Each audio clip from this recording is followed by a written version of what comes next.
In my first year or two of climbing, perhaps like many of you, I tried to pretty much climb as much as I possibly could.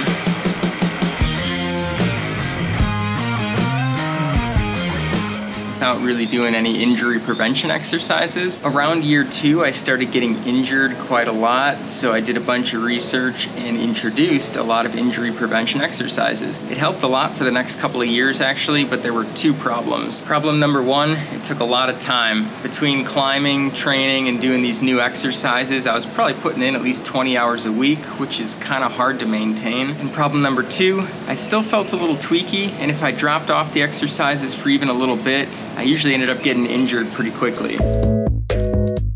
Around year 5 of climbing, we moved to Vegas for like 4 months, and I moved to almost exclusively outdoor bouldering. I got on a cadence of like twice per week and saw continued progress and a reduction in injuries. Next, we moved to Denver for 14 months, and I continued to almost exclusively outdoor boulder on a similar cadence of about 2 times a week. Once in a while, either Trevor, Caroline, or Moser would get me out a little more frequently than that, but it was definitely the exception. So over the last 18 months, I've hardly climbed more than twice in a week, and I think this reduction in volume is almost entirely to thank for my reduction in injuries. I basically haven't had a proper climbing injury during this whole time, which is great, but doesn't mean if your progress has plateaued the whole time, right? I mean, you could pretty easily avoid potential injuries by hardly ever climbing, and when you do, just going really easy, but you would plateau pretty quick and pretty hard. Luckily, that has not been my experience. Over these 18 months, I've sent harder boulders and higher grades than I ever have in my 6+ years of climbing. This recent success, if you want to call it that, has got me thinking, what if I adjusted my thought process from how many rest days do I need to when is the next optimum time for me to climb again? Caveat, if you're a semi-pro with decades of training under your belt, this might not work for you, but for the rest of you, I'd encourage you to try this approach with me. Go hard on limit boulders, ideally outside or on a board, or at least on something that requires a lot of body tension and finger strength. By taking a focus on climbing near your limit, you have the best chance of forcing your body to get stronger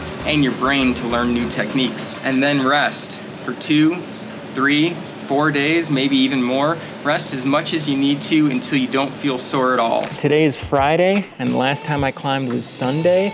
It literally took me until today to feel well rested. Yesterday, I still felt kind of sore from my Sunday session, and I knew if I actually wanted to have a chance at sending compression matters, I'd need to be fully rested for it. Once you feel totally fresh, go back and crush it on limit boulders again. I do think it could be important to feel 100% fresh. Reason being, the muscles give the most sensory feedback, so it's really easy to draw your attention there when you think about how sore or how recovered you are, but they also recover a lot faster than other parts of your body, connective tissues, tendons, ligaments, joints, stuff like that. So even though your muscles feel recovered, those other parts could still be well behind in the recovery process. And if your muscles still feel a little sore, it's almost a certainty that those other parts of your body need more rest. In case you couldn't tell by the humidity, we're now living in Texas for the next 9 months.